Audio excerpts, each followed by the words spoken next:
Hi everyone, this is Aaron for Zollotech. We're going to unbox the Droid Razr. The Droid Razr is Verizon or Motorola's premier phone right now. It's $299 on contract or $649 without a contract. So let's go ahead and open it up here. It runs Gingerbread. It has a 4.3-inch Super AMOLED screen with QHD resolution, which means 960 by 540, so it should look pretty nice. When you look at this on Motorola's site, and it's definitely pretty thin for a 4G smartphone, Motorola says the back is made of Kevlar for strength, to keep it really thin. Looks like aluminum and maybe Kevlar together. Thin and light. It also has nanoparticles over the circuitry to prevent it from getting wet, so I thought that was pretty neat. Along with the screen, it has a dual core or two 1.2 gigahertz processors, along with 16 gigs of internal RAM and a 16 gig micro SD card. And it's got a 1080p video recording capability and can do a lot of the other things that the other Motorola devices can, as far as the web top and desktop. And I do have a dock here off to the side that we'll look at in a little bit that's for that. Let's go ahead and set this aside. This looks really nice. Let me just show you quickly. Here's the Droid Bionic here.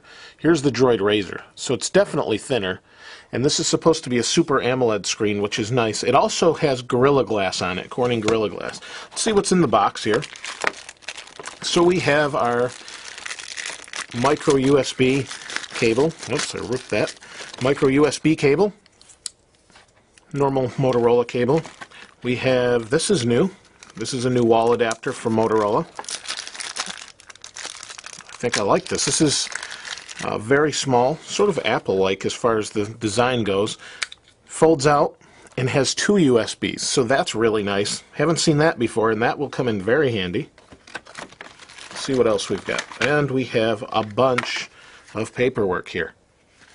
So master your device, consumer information, product safety, and consumer information about radio frequencies. Let's go ahead and shove the box out of the way along with the USB cable and take a look at the phone itself. So as I mentioned, this display looks really nice. Let's go ahead and pull this off. That screen looks nice. This is a really, really nice looking phone. As with the Bionic, it has a beveled edge around here. It has a forward-facing camera, so you can see that nice little beveled edge around the whole thing. Forward-facing camera. It's a 720p camera at 1.2 megapixels, I believe, and is a really nice addition to pretty much any phone nowadays. Let's take a look at the back and how this works. So on the side, this is where the SIM door is there. So here we have the SIM card slot and the 16 gig micro SD card. I do have the SIM card here, so let's go ahead and grab that. And this is a micro SIM. The only other phone I know that has a micro SIM is the iPhone 4 and 4S. So that's pretty nice. You know, I wasn't so sure about this phone until I started reading about all the specs, and it was pretty impressive, I thought. Let's go ahead and look at the back. Now, it looks like it doesn't have a removable battery, which is rare for one of these devices. I'm trying to pull this off here. That's really nice. It looks like a carbon fiber weave, but it's actually Kevlar, according to Motorola. Let it refocus. So that's Kevlar. It does look like a carbon fiber weave, but that is really nice. On the bottom we have a microphone. We've got our camera, flash, speaker. Oh, I guess the that pulls up a little bit, but I thought maybe you could remove the back, but maybe not.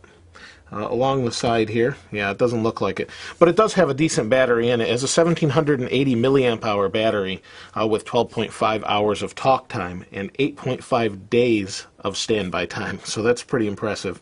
Let's go ahead and turn it on. There we go. This should be really nice. It also has a gig of DDR2 RAM along with the processor, so this should be very fast. And normally this black look that they've been going with for a while with the Motorola's, I'm not a big fan of. I don't know what color this is, this gray gunmetal maybe. This looks so much nicer. You can see size-wide. But that is ridiculously thin, super nice. It does have this little lip that Motorola does on a lot of their phones. But the idea is you don't scratch the back because it's got this Kevlar coating, and then you have this really nice Android device. And that screen looks fantastic. Still waiting for the Droid Razr to activate, so we'll take a look at this at a later date. But let's first take a look at the Droid Razr HD dock.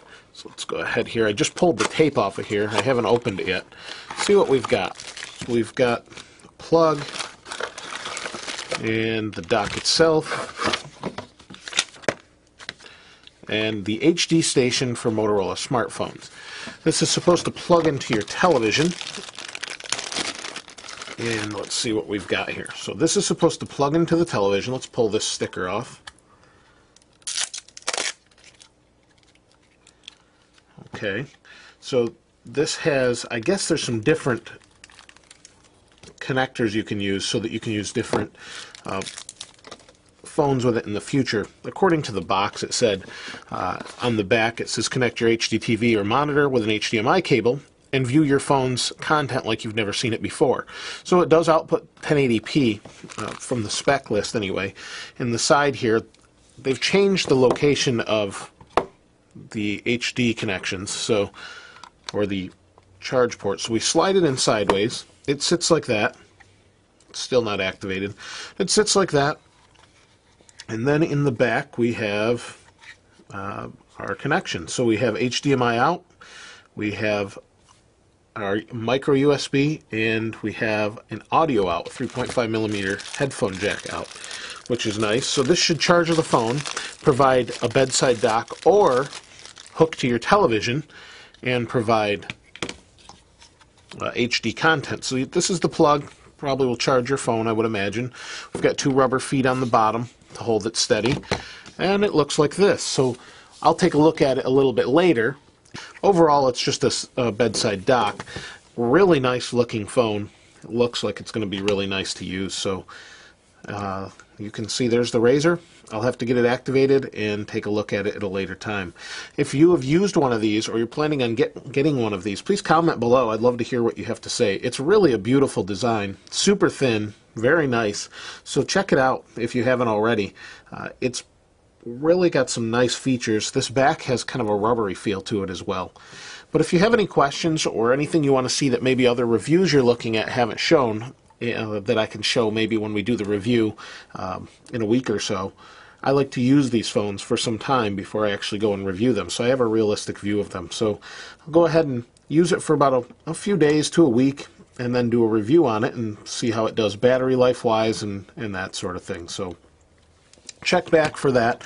Again, comment, subscribe if you haven't already. This is Aaron. I'll see you next time.